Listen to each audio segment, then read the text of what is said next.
드림스탁 나우 시간으로 넘어오셨습니다. 매번 주목할 만한 월가의 인물에 대한 이야기를 들고 오시는 분입니다. 오늘은 레이 달리오의 증시 전망을 가져오셨는데요. 오늘 함께 해주실 분은 뉴로퓨전의 이윤수 연구원입니다. 연구원님 안녕하세요. 네, 안녕하십니까. 네, 오늘 출근길에 어떤 노래를 흥얼거리면서 오셨다고요? 제가 여기 이제 출연한 지 좀 되지 않았습니까? 그렇죠. 그러니까 제가 이제 운전할 때 방송 대기하는 이 사운드를 계속 부르더라고요. 얼마나 익숙하신지 네, 그만큼 저도 가족 같은 분위기입니다. 매일경제 여기가. 한 가족이 됐습니다. 네, 반갑습니다. 오늘도 한번 시작을 해보도록 네. 하죠. 지난주 시황부터 한번 살펴볼까요? 네, 지난주에는 이제 고용 데이터들이 집중적으로 나온 한 주였죠. 그래서 시장이 굉장히 이제 신경이 곤두섰었는데 이게 참 재미있어요, 결과가. 빈일자리 수는 안 좋게 나왔거든요. 예상보다 빈일자리 수가 적다고 나와서 시장이 환호했습니다. 이 노동시장이 이제 쿨다운 된다. 이제 약해진다. 금리 인하 얼마 안 남았구나 라고 했는데 이거 실업률 생각보다 좋게 나오고 임금 올랐다고 나오고 비농업 고용 또 엄청 잘 나오고 이게 뭐지? 이 혼란에 빠졌는데 그래도 상승하면서 마무리를 했거든요. 그래서 뭐 이런 해석이 좀 있더라고요. 빈 일자리 수는 결국엔 우리가 앞으로 고용할 사람이잖아요. 그러니까 앞으로 고용할 사람은 줄어든 거고 현재 고용은 지금 나머지 뭐 비농업 고용이니 실업률이니 임금이니 이런 건 지금 현재 고용 상태니까 현재 고용 상태는 나쁘지 않고 괜찮은데 이제 미래에는 앞으로 점점 둔화될 것이다 라고 이렇게 해석을 시장이 또 뭐 어떻게 보면 굉장히 또 좋게 해석을 했습니다. 그리고 뭐 여기에 제가 한 스푼 좀 더하자면은 뭐 시장은 주목을 안 한 이 데이터가 있었는데 그게 바로 이제 비농업 부문 생산성이랑 이제 단위 노동 비용이라는 지표가 있거든요. 그 두 개가 굉장히 잘 났습니다. 그러니까 단위 노동 비용은 하락했다고 나오고 그러니까 한마디로 이제 처음에 기업에서 물건을 만들 때 노동 비용이 얼마나 들어가냐를 나타낸 건데 노동 비용이 상당히 줄고 있습니다. 그러니까 우리가 물건을 만들 때 인건비가 상당히 지금 떨어지고 있다는 거죠. 그리고 생산성은 엄청나게 잘 나왔어요. 근데 이제 그러니까 이제 물가는 떨어지는데 생산성이 좋다, 경제나 노동시장이 상당히 탄탄하다는 걸 또 이렇게 보여주고 있거든요. 그래서 이러면은 시장이 좋아하는 소프트 랜딩의 지표가 이렇게 딱 나와가지고 굉장히 시장이 희망찬 한 주였습니다. 희망찬 한 주 앞에 다소 불안한 걱정거리들이 있는 게 아직까지 이벤트들이 남아 있습니다. 불확실하다 보니까 이 이벤트들의 결과를 저희가 모르니까 불안한 건데 월요일 이제 시작을 하고 있지만 앞으로 어떤 이벤트들이 남아 있을까요? 이번 주는 또 이 올해 마지막 대미를 장식하는 한 주가 아닐까 싶은데 CPI와 FOMC가 둘 다 이렇게 예정이 돼 있습니다. 우선 CPI 같은 경우는 이 명목 CPI, 그러니까 헤드라인 기준으로 지금 예상치가 3.1%거든요. 근데 이제 3.1%를 도달할지 안 할지가 좀 중요해 보이는 게 이제 3.1%대로 내려앉아야지 점점 우리가 원하는 2%대로 갈 수가 있거든요. 지금 거의 계속 한 4에서 5개월 정도 계속 3%에서 머물고 있기 때문에 우리가 좀 더 내려갈 수 있느냐 요거를 한번 주시를 해야 될 것 같고 FOMC 같은 경우는 시장은 뭐 이제 더 이상의 금리 인상은 없다 이런 거 확실하게 보고 있습니다. 이 보시는 표는 이제 금리 확률 테이블입니다. 시장이 앞으로 금리가 어떻게 될지 확률로 예측을 한 건데 뭐 이번 FOMC에서 금리 동결 확률을 한 97%로 보고 있습니다. 올릴 확률은 뭐 3% 정도로 이렇게 보고 있고 그리고 뭐 심지어 이제 내년 3월에 금리 인하를 할 거다라는 의견이 43%로 올랐고요. 뭐 이제 5월에 금리 인하 할 거다라고 시장은 좀 보고 있습니다. 그래서 제가 또 오늘 비레크먼 인터뷰를 접했는데 비레크먼은 1분기에 나는 금리 내리는 거에 베팅을 했다. 이렇게 얘기를 하더라고요. 근데 비레크먼이 또 이런 매크로 베팅은 정확도 100%거든요. 100%요? 네, 지금까지 이거에서 잃어본 적이 없습니다. 다 맞췄기 때문에 뭐 나중에 또 비레크먼 얘기를 전해드릴 수 있으면 이것도 전해드리겠지만 시장은 계속해서 상당히 행복한 상태에 있다. 라고 볼 수 있겠습니다. 근데 조금 이제 이 걸리는 게 요 굉장히 복잡해 보이는 그래프가 뭐 다 한마디로 인플레가 끈적끈적하다라는 걸 보여주는 그래프입니다. 그러니까 처음에 이제 인플레이션이 뭐 8% 이상 뚫고 올라갔을 때 과거의 인플레이션이 8%부터 떨어지는 추이를 보니까 처음 2년은 상당히 빨리 떨어지다가 2년이 넘어가면은 그 속도가 굉장히 느려진다.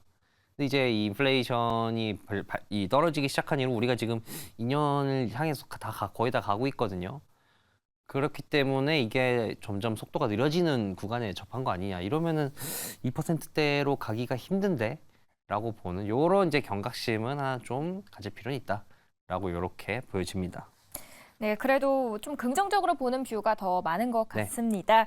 오늘의 인물 한번 소개를 해드리도록 하겠습니다. 바로 레이 달리오인데요. 레이 달리오가 사실 올해가 침체가 온다고 했습니다. 그런데 올해 아쉽게 그리 큰 침체는 오지 않았고 그래서 그런지 전망을 좀 바꿨습니다. 우리 1년 남았다, 좋을 시기라고 했는데 그 근거는 뭡니까? 아쉽게도 오지 않은 건 다행인 거 아닌가요? 그렇죠. 아쉽게도 오지 않은 건 네. 좋은 건 맞죠. 레이 달리오 입장에서는 아쉽습니다만 네. 어쨌든 이제 이 전망을 레이 달리오가 이제 올해 침체가 올 거라고 얘기한 이유가 한마디로 연준이 물가를 잡으려면 경제를 죽일 수밖에 없다라는 겁니다. 그러니까 논리를 굉장히 좀 단순하게 추격해서 말씀을 드리자면은 이게 빨간색이 그래프에서 빨간색이 임금이고 파란색이 그러니까 CPI거든요. 물가. 그러니까 이제 물가랑 임금이랑 원래도 같이 가는데 지금 우리가 이제 이 물가를 잡으려면은 이제 서비스 물가를 잡아야 된다라고 하지 않습니까? 근데 이제 서비스 물가의 가장 큰 부분이 임금입니다. 그래서 임금을 잡아야 되는데 이거 어떻게 하면 임금이 잡힐 수 있을까 하고 그럼 임금이 잡히려면 고용 시장이 약해져야 되잖아요. 고용이 약해져야지 임금이 잘 안 오르니까. 그래서 고용 시장이랑 한번 이 상관관계를 분석을 해봤더니 이 빨간색이 실업률이고 파란색이 임금입니다. 빨간색은 이제 실업률인데 이 거꾸로 나타낸 역축이고요. 파란색은 임금인데 이 그래프가 말하고자 하는 게 뭐냐면은 그러니까 이제 실업률이 오르고 나서 그때부터 이제 임금이 떨어지기 시작한다는 겁니다. 그러니까 시간으로 보자면은 실업률이 오르고 나서 한 1년 반 정도 있어야지 임금이 떨어지기 시작한다. 그러니까 이걸 보면 한마디로 실업률이 올라야지. 그러니까 최소한 6%까지는 올라야지 이제 임금이 떨어지기 시작한다는 건데 그러면 이제 실업률이 오르면 어떻게 되냐? 이것도 이제 기업 이익이랑 한번 상관관계를 분석을 해보니까 현재 우리 실업률 수준에서 이게 실업률이 한 6%를 얘기한 이유가 실업률의 장기 평균이 6%거든요. 6%까지 오르게 되면은 기업 이익은 한 마이너스 20% 정도 떨어지더라. 그러면 이건 뭐 경제가 뭐 거의 하드랜딩 아니겠습니까? 굉장한 하드랜딩인데 이렇기 때문에 이제 이걸 받듯이 임금을 잡으려면은 실업률 올려야 되고 실업률 올리면은 기업 이익이 20% 깎인다. 이렇기 때문에 이제 연준이 올해 침체를 불러올 수밖에 없다라고 했는데 그렇게 안 됐죠. 그렇죠. 네. 그렇다면 결국 연준의 긴축 정책이 증시에는 그닥 큰 영향을 미치지 못할 것이다라고 레이 달리오는 내다본 걸까요? 그쵸. 그래서 레이 달리오도 굉장히 의아해했어요. 이게 뭐 다른 사람들 다 의아해하죠. 이 금리 인상 속도가 우리가 뭐 지금 뭐 역사상 거의 두 번째, 첫 번째로 가장 빠른 속도로 금리를 올리지 않았습니까? 그렇죠. 그리고 뭐 1930년대, 40년대 이후로 최초로 또 이 통화량이 역성장하고 그 정도인데 왜 이 실물 경제는 이렇게 좋은 걸까 하고 보니까 이 그래프는 이제 빨간색이 대출이고 파란색이 실질 성장률과 잠재 성장률의 차이입니다. 그러니까 이제 실질 성장률이 그러니까 잠재 성장률 대비 아웃퍼폼했냐, 얼마나 잘했냐, 아니면은 얼마나 언더퍼폼했냐, 못했냐, 요거를 나타내는 건데 보시면 과거에는 대출이 안 좋아지면은 이 실질 성장률도 잠재 성장률 대비해서 안 좋아지고 한마디로 경제가 안 좋아지고 대출이 좀 좋아지면 경제도 좋아지고 이랬는데 지금 보시면 빨간색 그래프 보시면 대출이 급격하게 거의 뭐 줄었거든요. 폭포수처럼 떨어졌는데 근데 경제는 괜찮았단 말이죠. 그러니까 왜 이렇게 괜찮았나라고 보니까 이 가계가 굉장히 좋았다는 겁니다. 그러니까 이게 무슨 뜻이냐면은 우리가 이제 침체가 오거나 경제가 안 좋아지면은 먼저 가계부터 타격을 받거든요. 근데 이번에는 미국인들이 타격을 안 받았다는 거죠. 한번 보니까 이거는 이제 미국의 GDP 대비 가계 자산을 나타낸 그래프고 오른쪽은 이제 GDP 대비 가계 대출인데 보시면은 미국인들이 지금 역사상 제일 부자입니다. 왜냐면 이제 코로나 때 돈을 워낙 많이 뿌려줬기 때문에 그렇죠. 그걸 바탕으로 지금 가계 자산이 상당히 많이 올라와 있거든요. 그렇다고 대출을 지금 많이 받은 것도 아니고 그렇기 때문에 지금 가계가 완전히 지금 부유하다 보니까 이런 침체에 잘 버틸 수 있다는 겁니다. 한마디로 이제 체력이 좋아졌다는 거죠. 그러니까 정부가 적자를 떠안는 대신 가계를 살려서 이런 이 긴축에서 오는 영향을 좀 흡수를 할 수가 있었다라고 진단을 한 겁니다. 그만큼 탄탄해졌다라고 볼 수 있겠는데 현재 그러면 소프트 랜딩을 지탱하고 있는 요인들이 여러 가지가 물론 있을 것 같습니다. 세 가지로 짧게 요약을 하자면 어떤 것들이 있을까요? 네, 그래서 아까 본 이런 가계가 좋은 원인을 통해서 이제 세 가지 요인이 지금 소프트 랜딩을 지탱하고 있다라고 레이달리오는 봤는데 첫 번째는 이제 가계와 기업의 초과 저축으로 인해서 이 가계는 소비를 많이 하고 그러면 기업은 당연히 소비를 많이 하니까 실적이 좋아지지 않겠습니까? 그렇죠. 그러니까 기업은 그걸 바탕으로 다시 설비 투자를 많이 하고 이렇게 되니까 또 경제에 상당히 좋은 영향을 주죠. 그리고 이제 우리가 코로나 때 공급망 이슈가 있었잖아요. 보복 소비도 있었고 그러니까 공급 대비해서 수요가 너무 과하다 보니까 공급이 그걸 따라잡으려고 열심히 생산을 했거든요. 그러다 보니까 이제 경제 활동이 활발해져서 경제 성장률도 괜찮아지고 그리고 이제 마지막으로 이제 우리가 미국 정부가 계속해서 지금 예산 적자를 메꾸려고 채권을 발행을 하는데 원래는 뭐 10년물, 뭐 30년물 이런 장기채를 발행을 해서 자금을 충당을 하는데 근데 요번에는 그러지 않았단 말입니다. 그래서 요게 이제 세 가지가 소프트 랜딩을 지탱한 원인이다라고 볼 수 있는데요. 뭐 아까 이제 이 초과저축 얘기는 아까 보셨고 이게 두 번째는 수급의 차이 문제인데 지금 이 레이달리오가 봤을 때는 이 수급의 차이가 참 적정한 수준에 와 있다. 초과 공급 대비 수요가 많은 게. 밑에 그래프는 이제 왼쪽은 이제 수급 차이를 나타낸 겁니다. 이제 파란색이 공급이고 빨간색이 이제 수요고 오른쪽은 이제 인플레와 성장을 나타낸 건데 지금 수급 차이가 엄청나게 벌어졌다가 좀 줄어들지 않았습니까? 근데 이렇게 줄어들면서 인플레이션은 떨어지고 근데 경제는 안 떨어졌단 말이죠. 그러니까 지금의 차이가 인플레는 잡는데 경제는 살리는 그 정도의 수급 차이를 지금 보여주고 있다. 그렇기 때문에 지금 경제가 상당히 물가가 꺾이면서 잘 나가고 있는 거고 그리고 아까 제가 말씀드렸듯이 이제 이 정부에서 장기채를 막 발행을 하면은 주식에서 이제 채권으로 돈이 쏠리거든요. 그래서 주식에서 돈이 빠져서 이제 시장이 폭락하고 안 좋아지는 건데 근데 이번에는 정부에서 장기채를 찍어낸 게 아니라 단기채를 찍어냈습니다. 뭐 2년물이라든지 3개월물이라든지 이런 단기채를 찍어내다 보니까 주식에서 돈이 안 빠지고 보통 이제 단기성 자금들 대표적으로 우리가 영래포라고 하는 게 있거든요. 그게 바로 상업은행이 연준에 돈을 빌려준다, 돈을 맡긴다라고 생각하시면 되는데 그 자금들이 다 빠져서 단기채로 넘어간 겁니다. 그걸 좀 요 그래프가 보여주고 있거든요. 그렇기 때문에 지금 주식에서 돈이 안 빠지고 다른 데서 돈이 빠졌기 때문에 이런 채권 발행도 영향을 주지 못했다는 거죠. 그래서 지금 경제와 시장이 이렇게 좋을 수 있었다라는 겁니다. 그럼 이제 레이달리오는 이 긴축의 영향이 1단계가 끝나고 2단계 정도가 남았다라고 이야기를 하는 건가요? 네, 그러니까 이제 첫 번째는 이제 단기 금리가 올라서 그 영향을 받는 거를 지금 경제가 겪었는데 아까 말씀드린 요인들 경제 체력이 한마디로 너무 좋아서 잘 버틴 거고 근데 이제 두 번째가 남았다. 후반전이 남았는데 그 후반전은 이제 장기 금리가 주는 영향일 것이다라고 보고 있습니다. 그러니까 한마디로 장기 금리가 지금 뭐 4% 이상 수준에서 좀 고착화가 될 거라는 거죠. 그게 계속 영향을 줄 거다라고 얘기하고 있습니다. 자, 그렇다면 앞으로 1년 정도가 남았다라는 이유가 장기 금리가 높은 상태에서 좀 고착화되어 있을 때 상황을 가정한 거잖아요. 그럴 경우에는 어떻게 되는 건가요?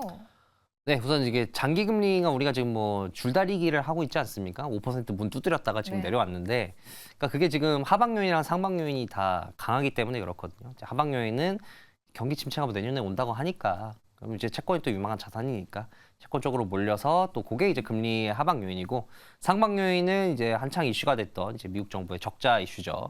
계속해서 채권을 많이 찍어낼 테니까 요것 때문에 이제 금리가 위로 올리는 역할을 하고 있는데, 이제 레이달리오는 이 상방 요인이 좀 더 강하다. 그래서 금리가 내려가긴 힘들다라고 보고 있습니다. 그 이유는 바로 이제 레이달리오가 항상 얘기하는 게 있거든요. 부채 사이클. 그러니까 장기 부채 사이클이라는 게 있다. 단기는 한 7, 8년 이렇게 지속되는 거고 우리가 지금 코로나 때 겪은 거 있지 않습니까? 코로나 때 우리가 이 코로나 터지니까 연준이 돈 풀고 인플레 생기니까 다시 긴축하고 이런 짧은 사이클이 있고 이렇게 계속 반복되면은 점점 이제 부채가 쌓인다. 현재 미국처럼. 그러다가 부채를 더 이상 감당할 수 없는 시점이 오는데 그게 한 100년 주기로 찾아온다. 근데 우리가 그 100년 주기에 하필이면은 그 변곡점이 있는 상황이기 때문에 지금 장기 금리가 올라갈 수밖에 없는 사이클이다라고 이렇게 보고 있습니다. 그 외에도 뭐 지금 미국이 채권을 찍어내면은 한 외국인들이 한 30%에서 40% 정도 사주거든요. 지금 뭐 국제 갈등이 점점 심해지고 있으니까 미국 채권에 대한 수요도 줄어드는 이유도 있고, 그리고 인플레이션이 고착화될 거라고 보고 있습니다. 레이 달료는 뭐 탈세계화도 있고 뭐 리쇼어링도 있고 뭐 그런 문제 때문에 뭐 인구 문제도 있고 뭐 이런 문제 때문에 인플레이션이 고착화가 되면은 예를 들어서 뭐 인플레이션이 3%다. 그러면 최소한 금리를 3% 이상은 줘야 되잖아요. 그래야지 이제 빌려준 사람의 유인이 있으니까. 그렇기 때문에 장기 금리가 이런 요인 때문에 고착화가 돼서 경제에 크게 영향을 줄 것이다라는 겁니다. 그러면 이렇게 천천히 꺾인다라고 하면은 이게 결국은 소프트 랜딩에 가깝다라고 볼 수 있을 것 같아요. 그쵸. 저도 이걸 들으면 이거 소프트 랜딩 네. 아니야? 시장이 좋아하는 소프트 랜딩인데, 왜냐면 이제 레이 달료 같은 경우는 이런 장기 금리 영향 때문에 한 번에 꺾이는 게 아니라 천천히 꺾인다고 얘기를 했거든요. 우선 이제 장기 금리 때문에 꺾이는 이유는 이렇습니다. 이제 왼쪽은 미국의 이제 모기지 대출 금리고, 오른쪽은 이제 미국 기업의 이자 비용이거든요. 그러니까 미국 가계와 기업들이 그 다달이 내는 이제 대출 이자입니다.